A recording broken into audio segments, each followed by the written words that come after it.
We've looked at movies that sucked, we've looked at cartoons that sucked. Now I think you'll agree it's time that we turn our focus to video games.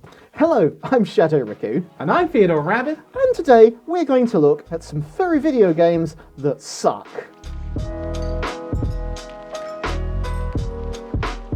Whether it's bad management decisions, wanting a quick cash grab, or even overhyping themselves in the media, Peter Molyneux, I'm looking at you, there are many reasons a video game might suck. Like with our previous videos in this series, our opinions for these games are based on personal experiences, Metacritic scores, player reviews, and media reactions to them. You might disagree with our choices here, as, after all, everyone kind of has those things that they like, but no one else seems to like. So, no hard feelings if it is. For this episode in particular, we have picked 3 particularly awful furry video games, so play these at your own risk. BUBSY, the wannabe that simply won't die.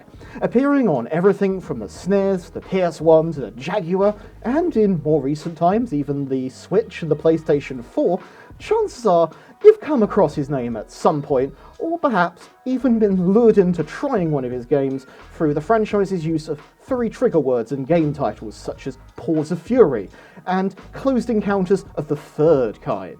Now, the entire franchise can be regarded as pretty awful, with perhaps the latest generation of games being regarded as the most playable ones. But when you ask people what the worst of the BUBSY series is, or even their opinion on one of the worst furry games ever is, people usually say immediately, BUBSY 3D.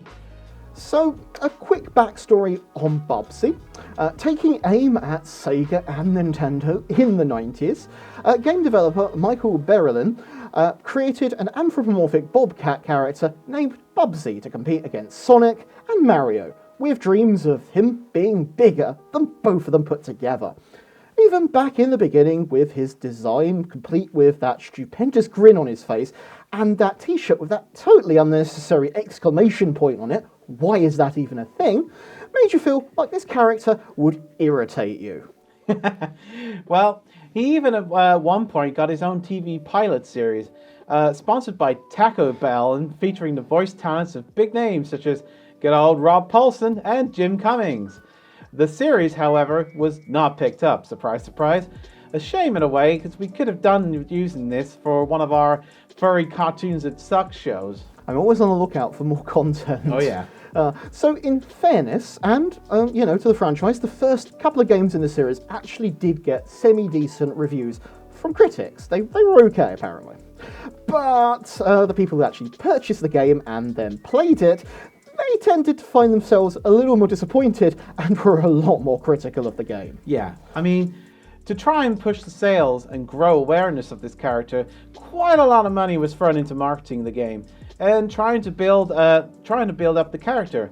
And he even had his own costume created to promote him at 1993 CES. Major complaints about the games include that they're filled with too many bad puns, the gameplay is generally uninspired, often just copying Sonic, and that it was too easy to die. And sometimes you could just die by doing really silly things like running into walls, stuff you can do in every other platformer. I mean, the actual creator of BUBSY claims that the second game almost pretty much killed the franchise, which is kind of ironic considering he was in charge of the next major release to the franchise, of course, BUBSY 3D. Releasing in November 1996 on PlayStation, BUBSY 3D, alongside Mario 64, was one of the first major video games at the time in the platforming world to enable fully 3D exploration. I mean, at the time reviews were, well, kind of mixed. Many were critical of it, however, there were some praise, much of it over the newness of the 3D games at the time. That was an era that everyone was just hyping 3D. Everything. However, over time, in retrospective, people have now come to consider BUBSY 3D to be one of the worst video games of all time. I mean, the graphics are bad. I mean, really bad. I mean, well, yes, they are colourful, and yes, it is 3D. They are mostly textureless polygons, and the floor is mostly just a big checkerboard pattern. The ones that really do have any textures on them are generally really ugly to look at, though. And those puns from the previous games, they're back, and in force this time. This game frequently tries too hard to be funny, and it just gets left feeling like an awkward dad.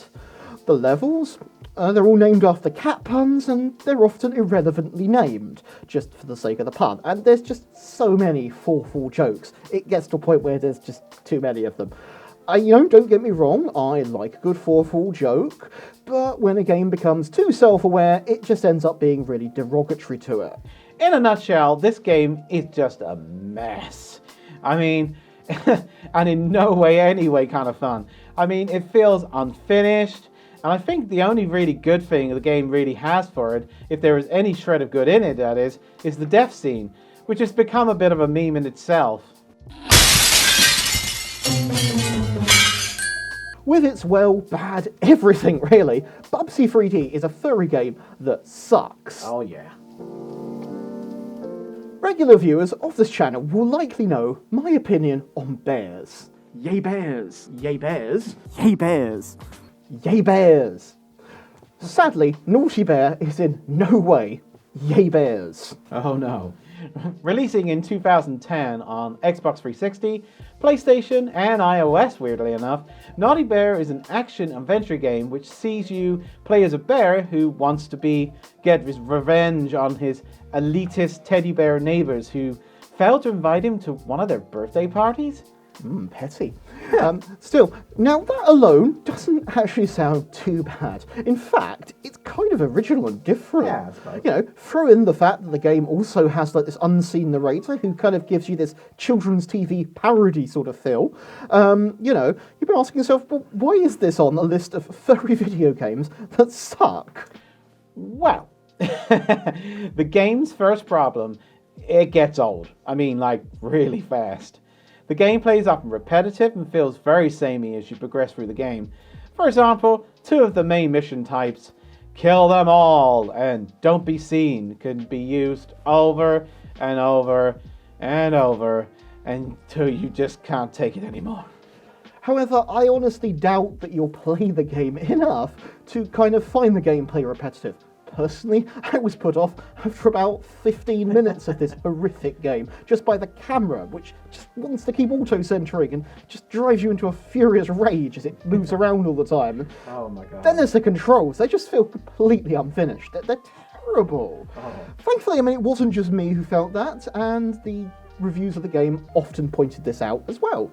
Now, it's not easy to say that there aren't some more entertaining moments of this game, and I am quite keen to make it very clear that this game, unlike the others on this list, has a few redeeming qualities. I mean, the humor, for example, when it does shine, it does shine. I mean... Unfortunately, the humor isn't enough alone to kind of save this game, and to, as a standalone game, it just is not a rewarding experience, especially for the sort of money that it was being charged when it came out, which was full price. Yeah.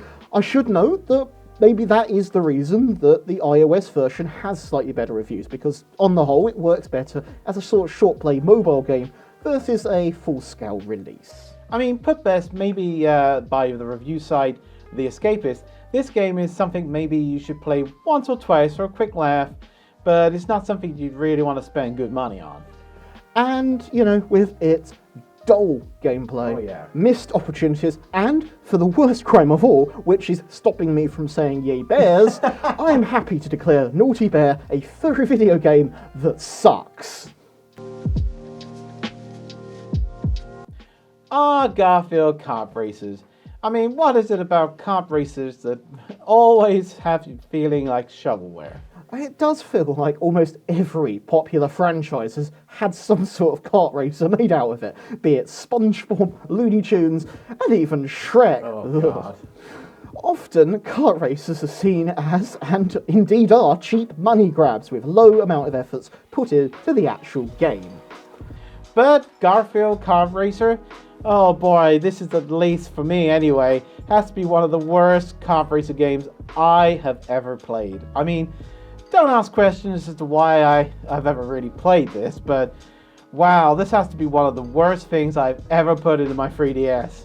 Now, growing up, I loved Garfield. not the live-action movies for the record, except Bill Murray. The classic late 80s cartoon was just amazing, and I remember having them on VHS, all the episodes, as a kid, and I must have burned through those tapes 3 or 4 times because I wore them out just because of how many times I watched them. Likewise with Shadow, I was a big fan too as a kid, and if there had been any video game related to Garfield, I definitely would have been on my mom to have got it for me. But I won't lie, if it had been Garfield kart races, I think I would have learned a very quick lesson about the value of your dollar and not to trust TV/movie tie-in games very quickly. Onto the game itself, and well, wow, this one is bad. Kind of like drinking a gallon of gasoline bad. Releasing on 3DS, Windows, Mac, Android and iOS in 2013, the game received negative feedback all around, even finding itself the subject of a Jim Sterling video titled Garfield Kart, oh just shit right off. Love that. The game features a lackluster 8 characters, if you can believe that, from the series and a selection of 16 different tracks. Chances are by now you're getting the idea here. The game sounds exactly like every other shovelware kart game, but oh, it's so much worse than that. Whilst many of those shovelware kart games are unoriginal, full of plagiarism, and generally look like shit, they tend to at least get the driving physics at least slightly okay. Garfield Kart Racer, on the other hand, fails at the very first hurdle. Take those driving physics, for example. I just don't know how you could get them so wrong. Driving feels like an absolute challenge, and you can forget any sort of turning, power sliding, or anything fun like that. It is just painful. I actually found myself wanting to hack off my thumb after one lap of a track, and the laps aren't even that long. It was just so miserable. And then there's the frame rate. I mean, this also has to be one of the only games of this type where I've seen the frame rate drop to single digits at some points. I mean, really not great. The visuals overall are nasty, assets are uninspired, and to be honest, while we are talking about the 3DS version here in particular, this could well apply to all the console versions as well. And of course, we can't have a review of this without talking about the AI. As you'd expect, it provides zero challenge. And the weapons, well, as you know by now, they're just going to be carbon copies of Mario Kart ones. In this game, for example, the green shells are apple pies, and, use hot lasagna to boost up instead of mushrooms. Maybe it's a mushroom lasagna, I don't know. None of them, of course, really impact gameplay, and you'll likely find yourself miles ahead in first place without really having to do anything but push A. The version we picked and tested, as we had mentioned before, was the 3DS version, which was the one we had to hand. I mean, it is regarded as one of the worst, let's be honest, and you can tell they really didn't care much about this at all, from the low-resolution loading screens alone to glitchy music to sound effects that play out of order. And you know what's worse? Not satisfied with taking the money from the first game and just running, the developers thought best to rinse even more money out of it and created a sequel to it titled Garfield Kart Furious Rating. The only Furious people, obviously, the people who brought it.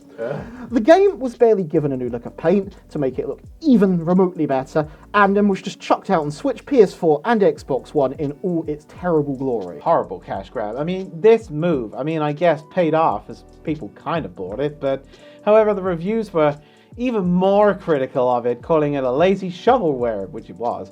And the game has fast become one of the go-to examples of a bad cash grab game.